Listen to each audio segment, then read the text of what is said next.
বুকা। কৃষ্ণ যে ভজে সে কিন্তু বুকা নয়, চতুর। চতুর শব্দের অর্থ কি? চালাক, বুদ্ধিমান। বুদ্ধিমান ব্যক্তি কৃষ্ণ আরাধনা করে। প্রমাণ কোথায়? প্রমাণ আছে দশম অধ্যায় বিভূতি যুগ ৮ নং শ্লোক। অহম সর্বস্ব প্রভব মত্ত সর্বম প্রবর্ততে ইতি মত্তা ভজন্তে মাম বুধা। এই দেখুন বুধা শব্দটা আছে। বুধা সংস্কৃত শব্দ, যার বাংলা অর্থ হচ্ছে বুদ্ধিমান। মাম বুধা ভাব সমন্বিতা, আমাকে যারা ভজন করে ওরা হচ্ছে বুদ্ধিমান। আমি জড় চেতন জগতের সকল কিছুর উৎস, আমার থেকেই সকল কিছুর সৃষ্টি হয়েছে। যারা বুদ্ধিমান ব্যক্তি এই তত্ত্ব অবগত হয়ে তারা আমার আরাধনা করে। I am the source of all spiritual and material worlds. Everything emanates from me. The intelligent person, the meritorious person perfectly know the angels in my devotional service and worship me with all their heart, said omnipotent maker Krishna Srimad Bhagavad Gita 10 chapter বিভূতি যুগ 8 verse। আমি জড় চেতন জগতের সকল কিছুরই উৎস, আমার থেকেই সব কিছু এসেছে। আমার থেকে বড় কেউ আছে নাকি জগতে? অকঙ্কার file, that is not too superior to me, everything rights upon me as plus tongue on trade. আমার থেকে কি আছে জগতে বড়? কাজেই বুদ্ধিমান যে সেই কৃষ্ণ ভজন করে আর মায়ার সঙ্গে বসবাস করে, মায়াকে আঁকড়ে ধরে মায়া ভজন করে কে? আর ভজন করার পর তার গতি কি? বৈষ্ণব কবি বললেন, কৃষ্ণ যে ভজে সে বড় চতুর, মায়া যে ভজে সে হয় ফতুর। ফতুর মানে কি? নিঃস্ব, নিঃস্ব হয়ে যায়। ও মায়া আবার কেমন কথা গো? হ্যাঁ, কৃষ্ণ ভজন ব্যতি রেখে যত ভজন করছো তা থেকে পুণ্য অর্জন হবে, স্বর্গে যাবে, একটু ভোগ করবে, তারপর আবার পকেট খালি হয়ে গেলে আবার ফিরে আসবে। শুধু স্বর্গ কেন, ব্রহ্মলোকে গেলেও তো স্থায়িত্ব নাই। ব্রহ্ম ভুবনাৎ লোকা পুনঃ আবর্তিন অর্জুন মামোপেত্য তো কন্থায় পুনর্জন্ম ন বিদ্যতে। অষ্টম অধ্যায় অক্ষর ব্রহ্মযুগ 16 নম্বর শ্লোক। ফিরে আসতে হবে। এই জন্য আমাদের প্রভুপাদ জগৎগুরু শ্রী শিল ভক্তি সিদ্ধান্ত সরস্বতী গোস্বামী ঠাকুর তিনি বলছেন, 5 মিশালি ধর্ম যারা যাজন করে তাদের জীবনে ইষ্ট প্রাপ্তি হয় না। 5 মিশালি ধর্মটা আবার কি? 5 মিশালি ধর্ম হলো আরাধ্য ইষ্টে যার পুঙ্খানুপুঙ্খ ভাবে রতি নাই। আরাধ্য ইষ্টে পুঙ্খানুপুঙ্খ ভাবে যার রতি মতি সমর্পণ যথাযথ আনুগত্য নাই। এই জায়গায় যাচ্ছে, ওই জায়গায় যাচ্ছে, এই জায়গায়ও যাচ্ছে, ওই জায়গায়ও যাচ্ছে, হ্যাঁ, ওইখানেও অঞ্জলি দিচ্ছে, ওইখানেও অঞ্জলি দিচ্ছে, এই করছে সেই করছে। এগুলো হচ্ছে 5 মিশালি ধর্ম যাজন। মুরারি গুপ্তের দিকে তাকান,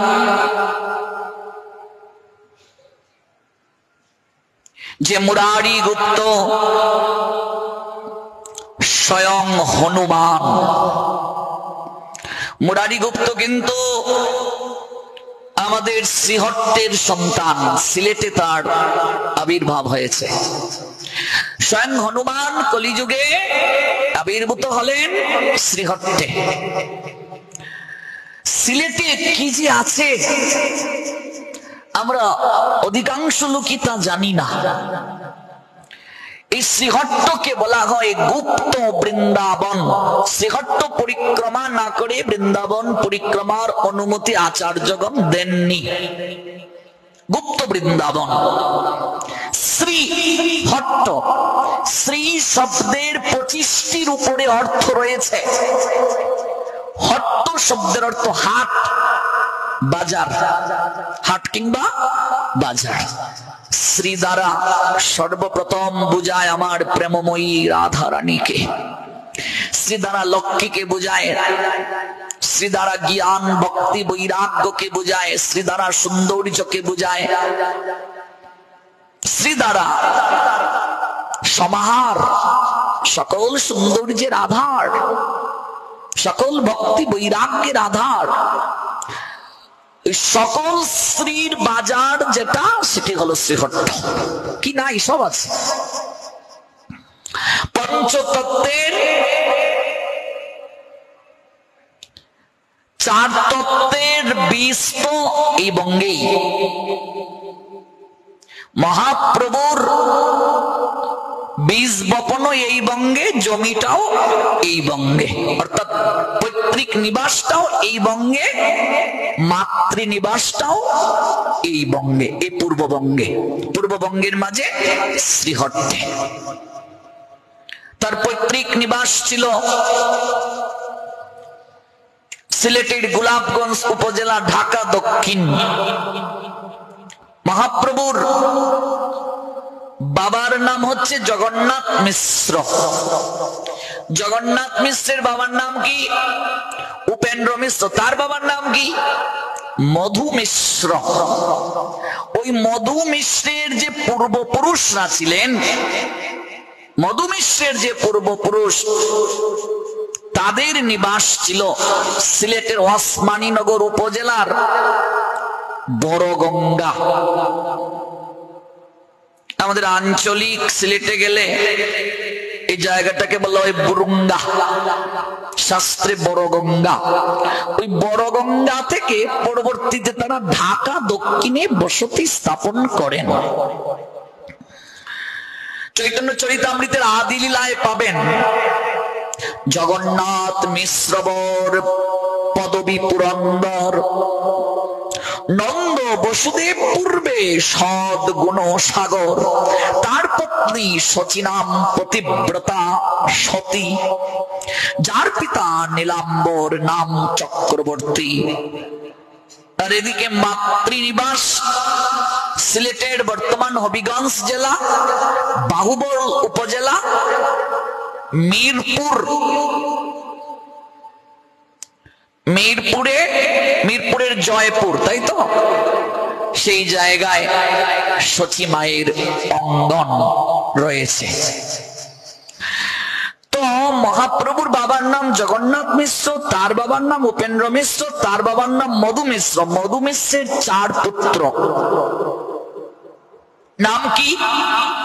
উপেন্দ্র, রঙ্গদ, কীর্তি, কীর্তিবাস।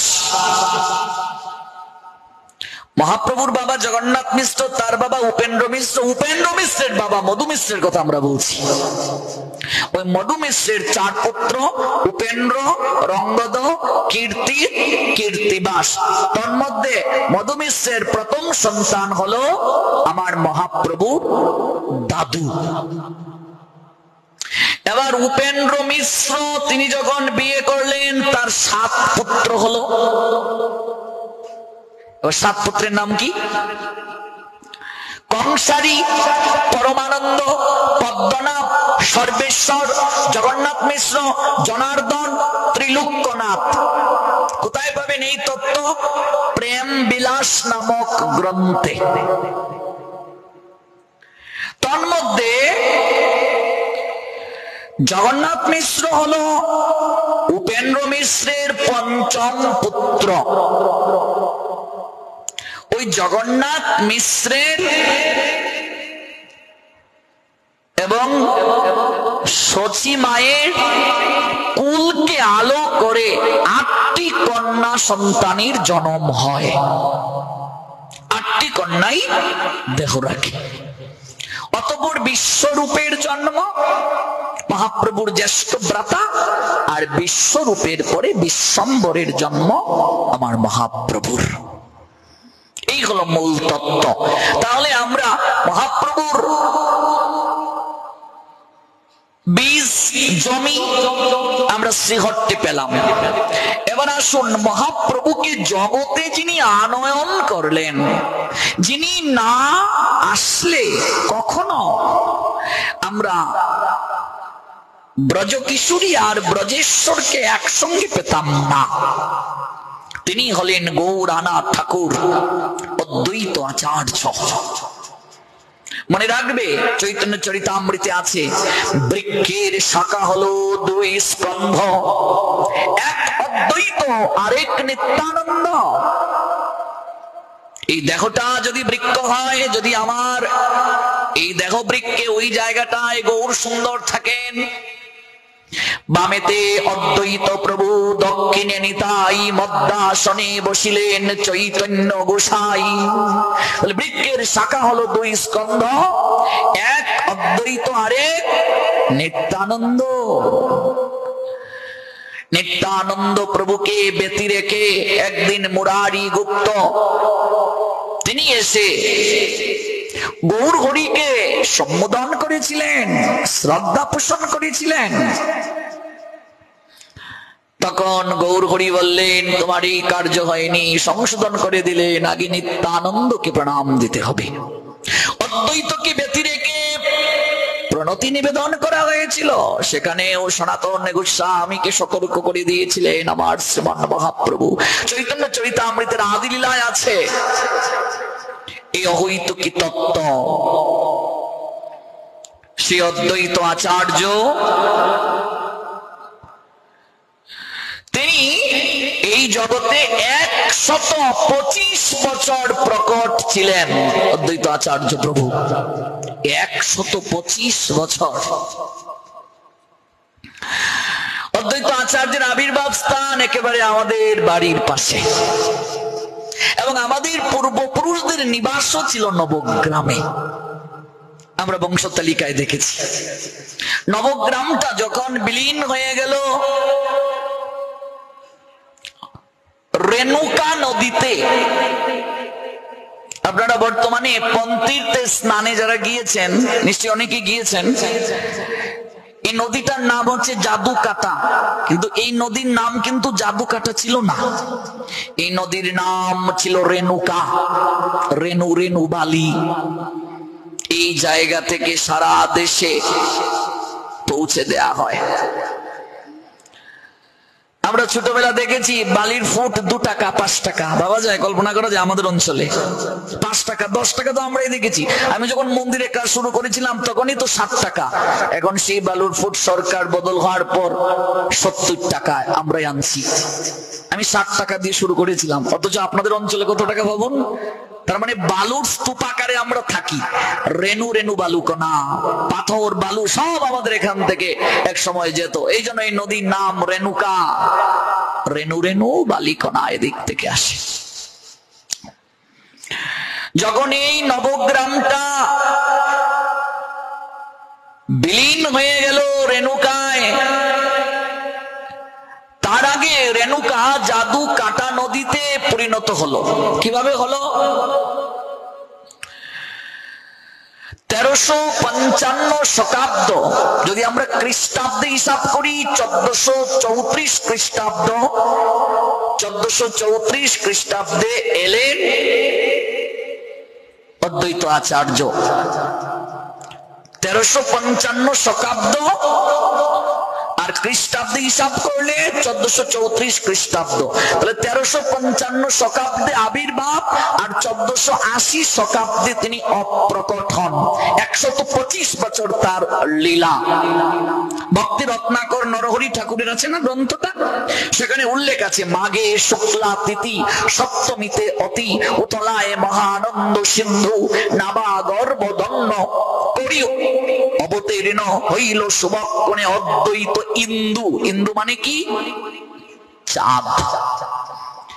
গায়ের বরণটা চাঁদের ন্যায়, চোখ দুটি কমলের ন্যায়, পদ্মের মতো, এত সুন্দর, যার কারণে তার মা নাভা দেবী নাম রাখলেন কমলাক্ষ। কমলের পাপড়ির ন্যায় তার দুটো চোখ, আঁকি নয়, যেন কমলের পাপড়ি। কালো লোচনের ঢল ঢল চাহনি, কবি বলছেন হৃদয়ে জাগায় প্রীতি, সেই প্রীতি কাছে টানে হৃদয়ের সান্নিধ্যে বিবানিসি। চোখেই যার পরিলক্ষিত মমতার আবাস, ভালোবেসে সুখে দুঃখে পাশে থাকতে জাগে না কারো বিলাস। এত সুন্দর চোখ। পিতা কুবের পণ্ডিত, কুবেরও পণ্ডিত হইয়া হরষিত, নানা দান দ্বিজ দরিদ্রে দিয়া, সতিকা মন্দিরে গিয়া ধীরে ধীরে দেখি পুত্র মুখ জুড়ায় তার হিয়া। নবগ্রামবাসী লোক ধায়া আসি, পরস্পরে কহে না দেখি হেন, কিবা পুণ্য ফলে মিশ্র বৃদ্ধ কালে পাইলেন পুত্র রতন যেন। পুষ্প বরিশন করে সুরগণ, অলক্ষিত রীতি উপমান হো, জয় জয় ধ্বনি ভরল মঙ্গল বহু। ভক্তি রত্নাকরের 1200 তরঙ্গের 1759 থেকে 1762 নং পয়ার। যেহেতু আমরা গৌর মন্দিরে কথা শ্রবণ করছি, গৌর মন্দিরে যদি একটু অদ্বৈত চরিতামৃত না হয়, নিত্যানন্দ চরিতামৃত না হয়, তাহলে গৌর হরির চরণে অপরাধ হবে। আমি আজও বলেছিলাম, যখন কমিটির সঙ্গে আমার কথা হলো, তখন আমি একটা অনুরোধ রেখে গিয়েছি যে গৌর মন্দিরে মূলত মুখ্য আলোচ্য বিষয়টা হওয়া উচিত চৈতন্য চরিতামৃত। আপনারা দীর্ঘদিন যাবৎ যেহেতু এই পাঠের আয়োজন করেন, 40 প্রহর ব্যাপী কীর্তন হয়, আগামীতে চেষ্টা করবেন চৈতন্য চরিতামৃতের আলোকে পুরো আলোচনাটা রাখার। কারণ গৌর মন্দিরে চৈতন্য চরিতামৃতটাই মুখ্য। যিনি গৌর তিনিই তো কৃষ্ণ। ভাগবত সম্পর্কে আমরা প্রথম দিন আলোচনা করেছিলাম, ভাগবত ধর্মটাই গৌর হরি জগতে প্রচার করেছেন, আলাদা কিছু নয়। কিন্তু মনে রাখবেন, আপনি যখন দুর্গা মন্দিরে কিছু পাঠ করবেন, সেখানে গীতা থেকে কি চণ্ডী পাঠটা মুখ্য নয়? তেমনি ভাবে গৌর মন্দিরে যদি আপনি পাঠ করেন, সেখানে চৈতন্য চরিতামৃতটা মুখ্য। যেমন পাশে হরিচাঁদ ঠাকুরের মন্দির, সেখানে হরি লীলামৃতটা পাঠটা কি মুখ্য নয়? মুখ্য। তাহলে চৈতন্য চরিতামৃত সচিত নয়, গৌরাঙ্গ সুন্দরের অভিন্ন দেহ, আলাদা কিছু নয়। ধারাবাহিক ভাবে যখন চৈতন্য চরিতামৃত আলোচনা হবে, তখন আমরা জানবো গৌরকে। কলিযুগে সর্বশ্রেষ্ঠ সুমেধা বুদ্ধিমান ব্যক্তি সে কে, যে গৌর আরাধনা করে। গৌর ব্যতিরেকে কিচ্ছু সম্ভব নয়, কোনদিন কিচ্ছু সম্ভব নয় গৌরকে ব্যতিরেকে। এজন্য চৈতন্য চরিতামৃতে স্বয়ং শ্রী কৃষ্ণদাস কবিরাজ গোস্বামী পাদ জানালেন, আদি লীলার 8ম পরিচ্ছেদে, কৃষ্ণ নাহি মানে তাতে দৈত্য করি মানি, চৈতন্য না মানিলে তৈছে দৈত্য তারে জানি। যে চৈতন্যকে মানে না, চৈতন্য চরণে প্রেমাঞ্জলি নিবেদন করে না, সে হলো একটা দৈত্য। দৈত্য সে। এরপর কি বললেন? মোরে না মানিলে সব লোক হবে নাশ, এই লাগি কৃপার্দ প্রভু করিলা সন্ন্যাস। কি দরকার ছিল এই কনকনে ঠান্ডার মাঝে একটা বস্ত্রে অপূর্ব সুরসী প্রিয়াজিকে ঘুমের ঘুরে কাতর রেখে, অতি বৃদ্ধা শচী জননীকে রেখে সুরধ্বনিতে ঝাঁপ দেয়ার? যার চরণ এতটা সুকোমল, প্রিয়াজি যেদিন আমার গৌর হরির চরণ স্পর্শ করেছিলেন, প্রিয়াজির চোখ বেয়ে ঝরঝর করে অশ্রু ঝরছিল। আর মনে হয়েছিল, আহা, আমার প্রাণনাথের চরণ এত কোমল, আমার হাত কত কাঠিন্য, না জানি আমার প্রভুর চরণে বেতার কত সঞ্চার হচ্ছে। যে চরণ যুগল বক্ষে জড়িয়ে ধরে প্রিয়াজি অজুর ধারায় ক্রন্দন করেছিলেন, দুটো চরণ বক্ষে স্থাপন করে জড়িয়ে ধরে কেঁদে কেঁদে বলেছিলেন, এই চরণকে যেন কোনদিন আমার বক্ষ যুগল থেকে তুমি সরিয়ে না নাও। জগতে দেখেছেন কোন রমণীকে সারাটা জীবন এক যুগল পাদুকাকে বক্ষে জড়িয়ে ধরে তপস্বিনীর মতো জীবন কাটিয়ে দিতে? দেখেছেন কাউকে সারাটা জীবন দুটি পাদুকাকে বক্ষে জড়িয়ে ধরে তপস্বিনীর মতো জীবন কাটিয়ে দিতে? দুর্ভাগ্য বাঙালি জাতি, ওরা প্রিয়াজিকে ভালো করে জানে না। দুর্ভাগ্য বাঙালি, ওরা গৌরকে ভালো করে জানে না। কোন কালে কোন যুগে ভগবান কখনো বাঙালি ঘরে আসেন নাই, বাংলায় কথা বলেন নাই। কোন কালে কোন যুগে ভগবান কখনো শাক শুক্তা তার প্রিয় বলেন নাই, কলার মোচা তার প্রিয় বলেন নাই, থোড় তার প্রিয় বলেন নাই, কাঁচা কলা তার প্রিয় বলেন নাই, নালিতা তার প্রিয় বলেন নাই। এটি ভগবানের আহার নয়। আপনি তাকিয়ে দেখুন রঘুপতি রামচন্দ্রের দিকে, তার খাদ্যাভ্যাস এগুলো নয়। আপনি উত্তর প্রদেশে আবির্ভূত হওয়া আমার কৃষ্ণচন্দ্র স্বয়ং লীলা পুরুষোত্তম পরমেশ্বর ভগবানের দিকে তাকিয়ে দেখুন, এগুলো তার আহার নয়। তার ভাষা বাংলা ছিল না।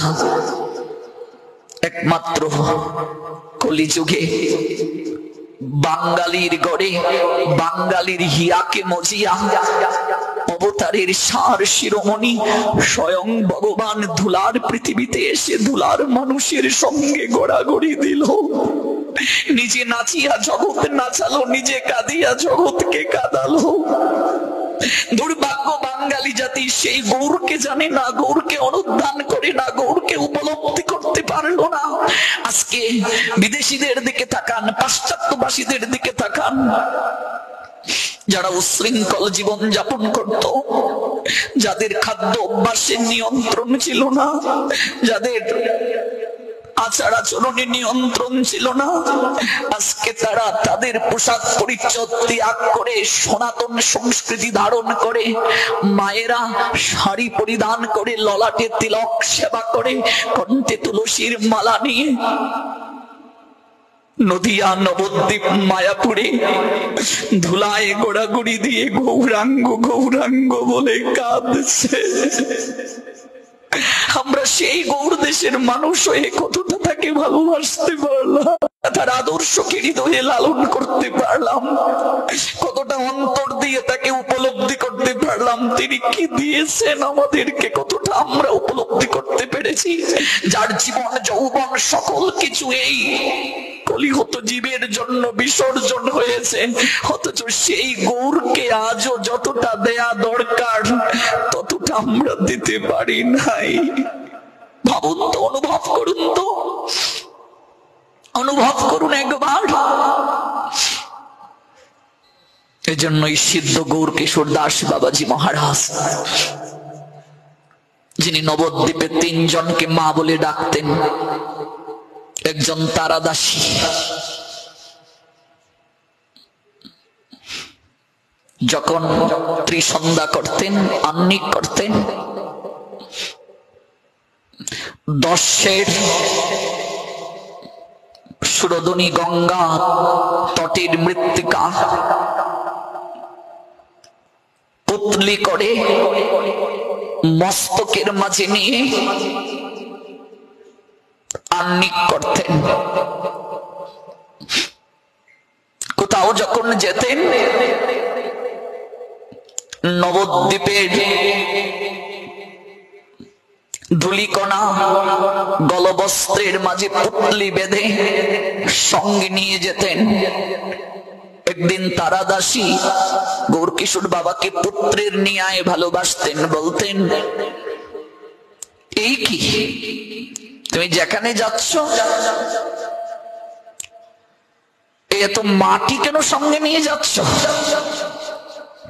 উত্তরে গৌরকিশোর দাস বাবাজি বলছেন, মারে তোর পাগল ছেলে কোথা থেকে কোথা যায় তার কোনো নিশ্চয়তা নেই, কোথায় জানি কোন সময় মরে থাকবে। মারে তাই তো নবদ্বীপের রজকণা গলবস্ত্রের মাঝে বেঁধে নিয়ে যাচ্ছি, পুতলিতে করে নিয়ে যাচ্ছি। যদি নবদ্বীপ চন্দ্রের চরণ অবিস্নাত ধুলিকণায় মরণ না হয়ে রে মা, প্রাণ যখন দেহ পিঞ্জিরা থেকে বার হবে তখন এই নবদ্বীপের মৃত্তিকাকে জড়িয়ে ধরে হা গৌর বলে প্রাণ তেজিব।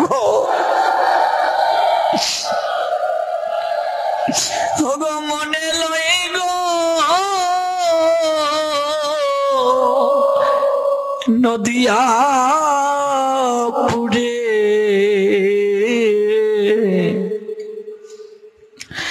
আমার দেহ বিছাব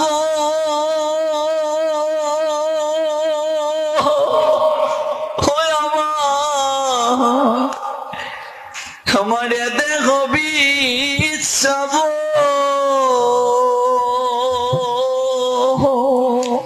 অগমনে লই গো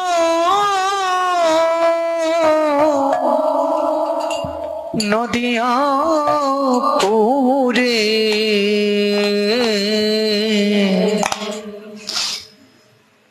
এ দেহ বিছাব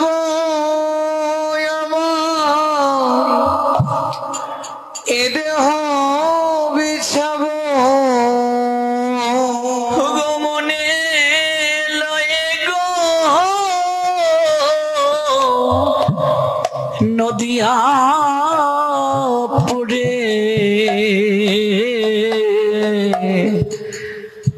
আমার দেহ বিছাব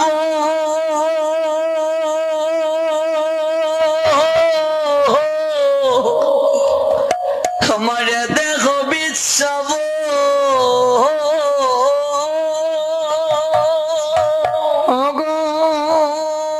মনে লই গো নদিয়া পুরে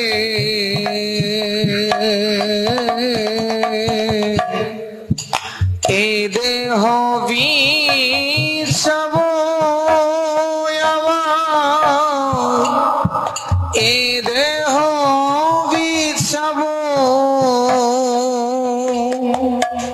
আমি কবি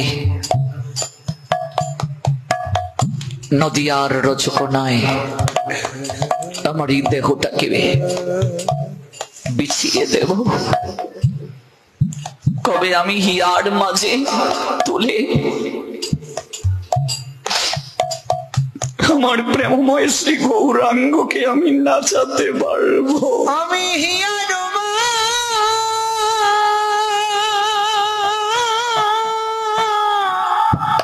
যারে তুলে গৌরাঙ্গ নাচাব গৌরাঙ্গ নাচাব যে দেশে আমার গৌরাঙ্গ নাই গো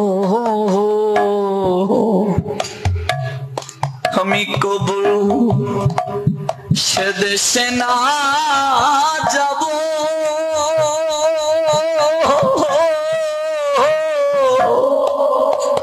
আমি সে দেশে না যাব যে দেশে গৌরাঙ্গ নাই গো সে দেশে না যাব আমি সে দেশে না যাব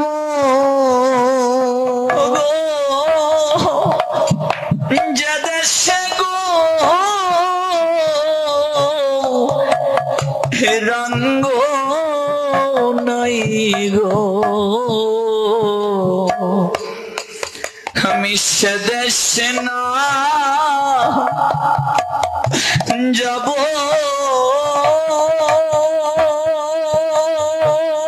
আমি সে দেশে না যাব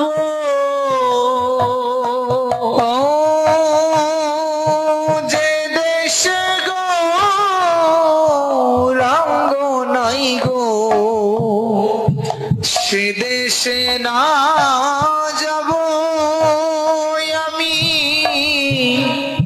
সে দেশে না যাব দেশে আমার গৌর নাই, আমি সে দেশে যাব না। আমার গৌর যে ভালোবাসে না, গৌর যে বিমুখ,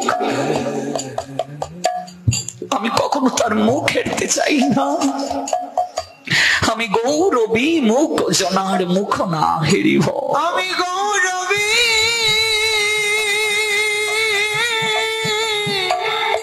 মুখ জনার মুখ না হেরিব,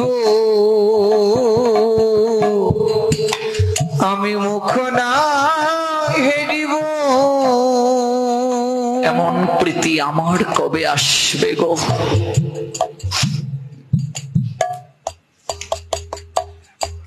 গৌর শনে একটু প্রেমালিঙ্গন দেওয়ার জন্য প্রতাপরুদ্র কত কিনা করেছিল।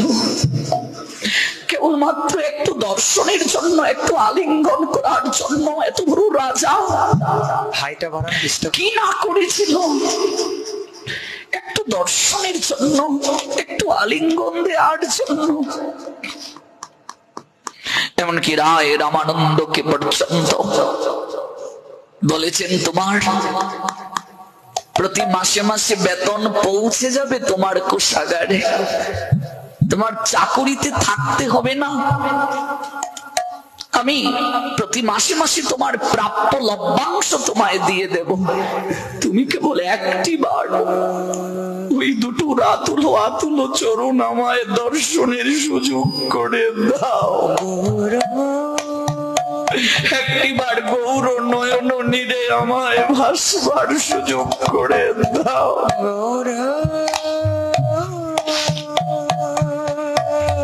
কতটা ভালোবাসতে পারলাম তাকে। এই কলিযুগে গৌর কৃপা ছাড়া আর কোন উদ্ধারের পথ আমাদের খোলা নাই।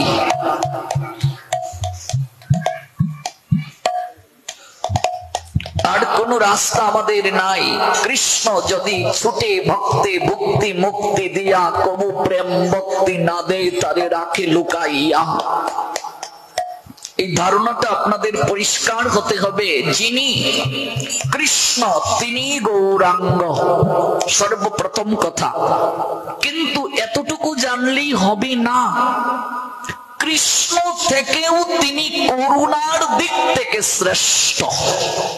কৃষ্ণই গৌরাঙ্গ, কিন্তু করুণার দিক থেকে তিনি কৃষ্ণ থেকেও শ্রেষ্ঠ।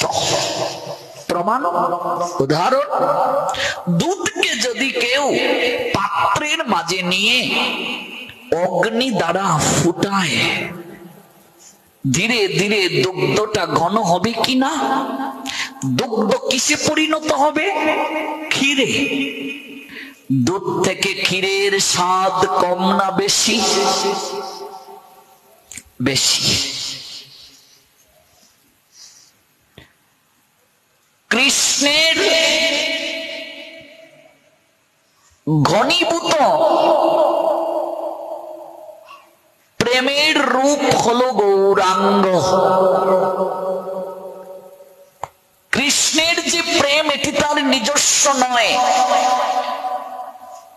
কৃষ্ণের প্রেমটা হলো প্রেমময়ী শ্রীমতী রাধা রানী। তাহলে গৌরাঙ্গের শরীর, গৌরাঙ্গের ভাব, গৌরাঙ্গের ক্রন্দন, গৌরাঙ্গের প্রেমধর্ম প্রচার, এটি মূলত